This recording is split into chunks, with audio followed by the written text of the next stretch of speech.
Kali ini kembali kita bahas Dul Wapi ya. Kita tahu bahwa beberapa hari yang lalu dia melakukan acara haul dan mengundang habaib.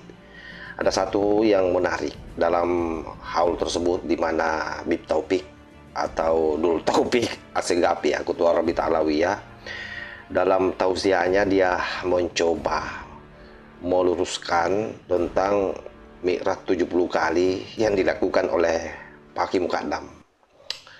Artinya apa yang dilakukan oleh Dul Taufik ini sesungguhnya berupaya untuk melakukan cuci darah. Tetapi rupanya hal itu tidak berhasil. Kenapa? Karena saya kira kitab-kitab yang membahas soal dongeng-dongeng Ba'alawi itu sudah ter-up di mana-mana. Sebelumnya kita nonton dulu bagaimana Dul Taufik meralat apa yang pernah disampaikan sebelumnya oleh dia tentang Mi'raj 70 kali dan beberapa kelompok lawi yang lain.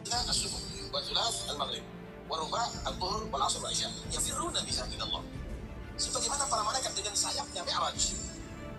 Ada yang 2, ada yang 3, ada yang 4. Maka Allah jadikan 5 waktu sholat ini bagi orang mukmin Mi'rajnya. Ada 2 subuh, ada 3 maghrib, ada 4 zuhur, asar dan isya. Yafirruna biha ilallah. Mereka kembali kepada Allah dengan lewat sholat 5 waktu ini. Sesuai dengan firman Allah, fafirru ilallah. Fafirru ilallah. Mi'rajnya orang yang beriman lewat sholat. Lewat sholat. Karena itu orang yang beriman ini bisa Mi'raj, tapi bukan seperti Mi'rajnya Nabi, bukan seperti Mi'rajnya para malaikat, tapi Mi'rajnya orang beriman melalui sholat. Itu kadang-kadang kira juga sih orang belum. Oke, sudah dengar ya apa yang disampaikan oleh Dul Taufik. Dia mencoba meluruskan ya. Kalau saya sih lebih tepatnya dia melakukan cuci darah. Tetapi rupanya hal itu tidak berhasil, sahabat. Kenapa? Karena seperti yang saya sampaikan di awal, sudah terlanjur beredar viral di mana-mana. Kita tahu bahwa akhir-akhir ini memang banyak anak-anak muda NU itu betul-betul berjibaku membongkar kitab-kitab karangan Ba'alawi di mana isinya itu adalah dongeng-dongeng khurafat, termasuk yang isinya itu 70 kali mi'raj, 1 hari 1 malam. Seperti apa videonya? Ini kita simak secara bersama-sama. Titik poin saya yang ada di sini adalah mengenai Faqih Muqaddam berkirim surat dengan Syekh Sa'ad bin Ali Al-Dhufari. Nah, di sini isi suratnya panjang. Di sini dinarasikan bahwa kedua tokoh ini, ya Faqih Muqaddam dan juga Syekh Sa'ad bin Ali Al-Dhufari, itu saling berkirim surat, saling balas-membalas surat. Nah, suatu hari itu Faqih Muqaddam menceritakan pengalaman spiritualnya kepada Syekh Sa'ad.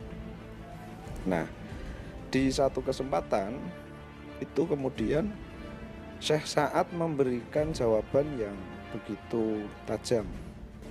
Di sini diredaksikan seperti ini.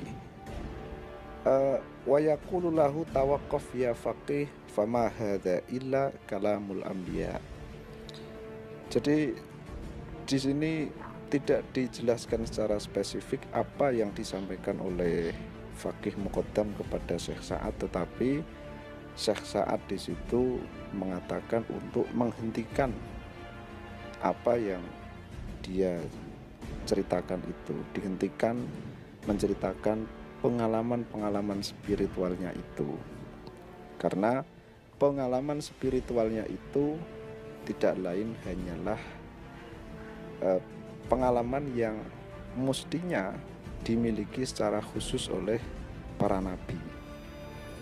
Nah, ini kemudian dikutip di sini di dalam halaman 89 ada redaksi seperti ini. Wa min jumlati ma kutiba ilaihi Syaikhu syuyukhina Asy-Syaikh Muhammad bin Ali bin Abi Alwi annahu urijabi ila sidratil muntaha sab'a marratin fi lailatin wahidatin wa fi riwayatin sab'a wa ishrina wa fi riwayatin sab'ina marrah. Nah, di antara kisah spiritual yang disampaikan kepada sesaat itu di sini dituliskan tentang kisahnya Syekh Faqih Muqaddam ini, Muqaddamnya Syekh Muhammad bin Ali atau Faqih Muqaddam, bahwa beliau itu menceritakan pengalamannya sendiri kepada sesaat bahwa Faqih Muqaddam ini urijabi ila sidratil muntaha.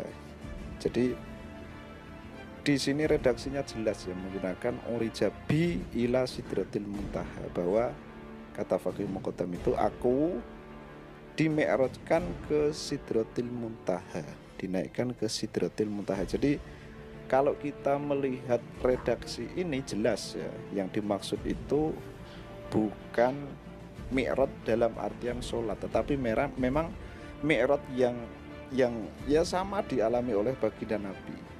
Bahkan di sini sampai diwanti-wanti oleh sesaat, tawaqqaf ya faqih fama hadza illa kalamul anbiya. Ini hanya kalam-kalamnya para nabi. Syekh Faqih Muqaddam ini tidak sepatutnya mengatakan seperti itu. Nah, di antara yang diceritakan kepada sesaat oleh Faqih Muqaddam di dalam suratnya itu ya ini, urijabi ila sidratil muntaha. Jadi memang jelas, memang tidak basa-basi bahwa Faqih Muqaddam itu menceritakan pengalaman spiritualnya secara khusus kepada Syekh Sa'ad bin Ali Al-Dhufari, bahwa Faqih Muqaddam itu dimi'rajkan ke Sidratil Muntaha. Ke Sidratil Muntaha ini mirip dengan baginda Nabi. Bahkan tidak hanya sekali, di sini satu riwayat dikatakan 7 kali dan di satu riwayat dikatakan sebanyak 17 kali dan di riwayat yang lain dikatakan 70 kali. Jadi artinya gini, kalau nanti ada yang nyelewahkan, ada yang memelintir, ada yang memaknai lain bahwa mi'raj atau urija di sini maksudnya adalah sholat, maka itu tidak sesuai dengan apa yang disampaikan oleh Faqih Muqaddam dan apa yang dipahami pula oleh Syekh Sa'ad bin Ali. Jadi keanehan sejak zaman dulu itu memang ada. Dan sekali lagi gini sahabat, coba nanti yang bisa atau terbiasa membaca manaqib dan bisa memaknai kitab, coba dibandingkan narasi yang ada di dalam kitab ini, tepatnya di halaman tadi mulai dari 77. Sahabat bandingkan, sandingkan dengan manaqib Syekh Abdul Qadir Al-Jilani yang berjudul Lujainuddani, karya daripada Syekh Ja'far Al-Barzanji. Maka sahabat nanti Oke, saya kira jelas ya. Kita sudah mendengar seperti apa kebenarannya. Jadi apa yang disampaikan oleh Dul Taufik itu sekali lagi dia hanya mencoba cuci darah, mengaburkan apa yang sudah lebih awal disebarkan oleh kalangan Pahlawi, dan itu dari kitab-kitabnya sendiri sudah terbongkar. Karena itu saya bilang apapun upaya yang dilakukan oleh mereka, saya yakin memang tidak akan bisa menolong, baik itu dari sisi nasabnya maupun dari sisi dongeng-dongeng kurapatnya. Lalu apa pentingnya kita blow up ini? Ya tentu ada, bahwa memang mereka ini sudah membolak-balikan fakta. Apa yang pernah disampaikan sebelumnya itu dengan mudah dia ralat demi untuk menyembunyikan sesuatu yang seharusnya itu terblow up.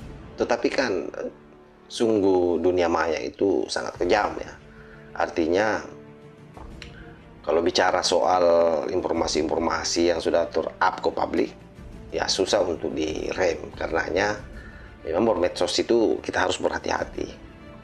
Seperti kelompok Pahlawi kan selama ini juga, kenapa kemudian mereka ini dicurigai bukan Zuriat Rasulullah ya, karena pernyataan-pernyataannya di media sosial yang memang sangat bertolak belakang dengan perilaku atau adab Nabi besar Muhammad Sallallahu Alaihi Wasallam.